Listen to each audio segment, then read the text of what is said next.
Okay, this is the lesson for Watercolor Resist, project number 7. The objective for this project is you are going to be creating a watercolor resist of an animal using rubber cement, watercolor, and an ultrafine Sharpie. The idea is that when you use the rubber cement and outline all of your lines with that, when you go to paint your washes in, which is the main thing that you're going to be learning in this lesson is watercolor washes, it kind of keeps your watercolor corralled in that space, and it makes it a little easier for you guys to get the hang of what washes are and how they work. So I tend to find that this project is pretty good one for beginner watercolors because it not only looks good, but it helps you really learn how to do washes without having to worry about them bleeding into each other. Okay, so the notes and vocabulary for this is watercolor is paint that's made of water-soluble pigments and gum used as a binder. Resist is to prevent or withstand the effects of something applied on top. So in this case, your resist is your rubber cement. Rubber cement is a non-permanent adhesive containing rubber. It's used only for paper. Now, a lot of students will come and ask me like, oh, I need rubber cement to re-glue my shoe or whatever. Rubber cement is only a paper glue and it's not permanent. The idea with rubber cement is that I can put 2 pieces of paper together with rubber cement and peel them apart and re-stick them later if I want to. It is not cement like people think. Okay. Contour, outline, or edge. Gradation is filling an area with color that gently fades from one color to the next. Wet on wet is applying a saturated brush to a paper that has been wet first. A wash is to sweep or move with water. Dry on dry is a brush with very little water, more pigment on it, and it's applied to dry paper. Wet on dry is a saturated brush applied to dry paper. And dry on wet is a brush with very little water, more pigment in this case, is applied to a piece of paper that has been wet first. Okay, what does that all mean? Well, you're going to be going over a step-by-step kind of practice tutorial that's going to show you how to do some of these techniques.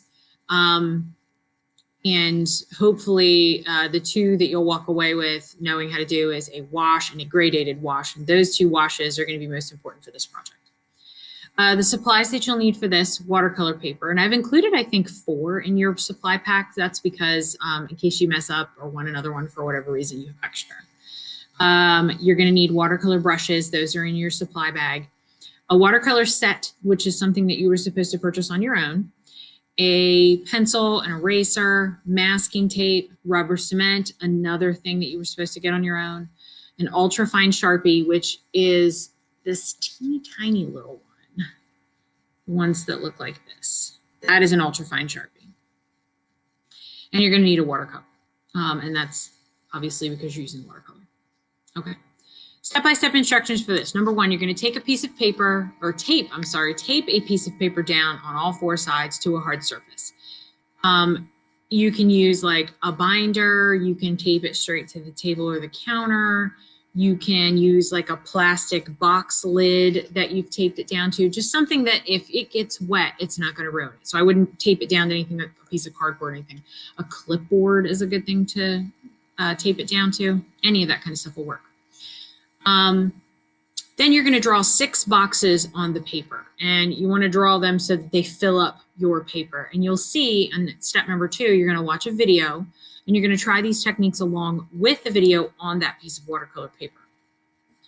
All right, number 3, choose an animal from the list below. So you're going to choose one of these to do your project on. And any of these will work. I do not want you to choose one on your own because this project is very specific in that if you don't have something with a good amount of detail, it kind of looks lame, okay? So you're gonna pick one of these, all right? And then you're going to go down to number 4 where it says, draw the image as a line drawing lightly on another sheet of watercolor paper. You're gonna put in all the details without shading or filling anything in with more detail. You are going to put in details without filling anything in. The more detail, the better this will look overall. This is actually going to be what you're painting. Okay, you're going to be painting on this next piece of paper. Let me fix that typo. All right. Number 5 says, using rubber cement, drizzle cement over the lines only. So you're drizzling it right on the actual line. If it doesn't catch the line exactly or perfectly, it's okay. If you get large clumps, you can always wait until it dries and rub off the mistake. Start over if you want. There is a video on how to add the rubber cement properly. Number 6 says, let the cement dry completely. This is important. If you don't let the rubber cement dry completely, you're going to ruin your paint brushes. I repeat, you will ruin the paint brushes. So you must let the rubber cement dry completely. My suggestion, do the rubber cement, let it sit, come back the next day and paint. Then you'll know it's dry. Number 7, use washes to fill in the spaces with colors from the original. So looking at your original picture, you're going to go, okay, this is yellow, this is green, and you're going to fill them in kind of like paint by number. The difference is this is where you're going to use your washes, and you're going to get the hang of using maybe your gradated wash where like one color gets darker towards the bottom. You might want to add, a darker color towards the bottom of that to make it look more three-dimensional. Okay. You're going to make sure that you fill in the entire paper, including the background. Now, number 7 has a video that shows you how to add the color that I go through with you, so that should help there. Let the paint dry at this point, all right? Number 9 says remove the rubber cement from the painting.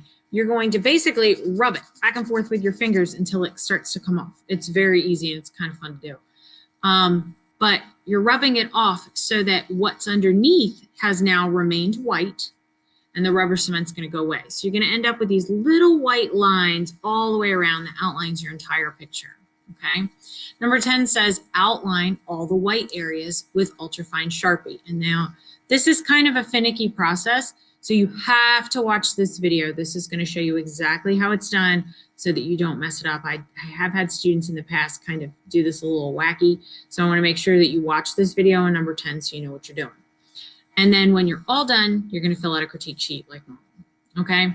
So for this project, I'm going to give you 20 points for drawing the proportions properly. I'm going to give you 10 points for your rubber cement application. I'm going to give you 20 points for your washes and maybe 10 points for your Sharpie use, 10 points for the rest. Well, does that equal 100? No. So I'm going to go back here and I'm going to go 20 points for this. That's 100 points. So 20 for drawing, 10 for rubber cement, 20 for your washes, 20 for Sharpie use, 10 for creativity, 10 for craftsmanship, 10 for critique. As always, submitting your work is done by number 1, removing your tape carefully by pulling it at an angle. Put your name on the front of your painting and on the front of your practice sheets, then photograph them. Number 2, complete a critique sheet using whatever method you wish. And number 3 says upload all 3 to Google Classroom underneath project number 7.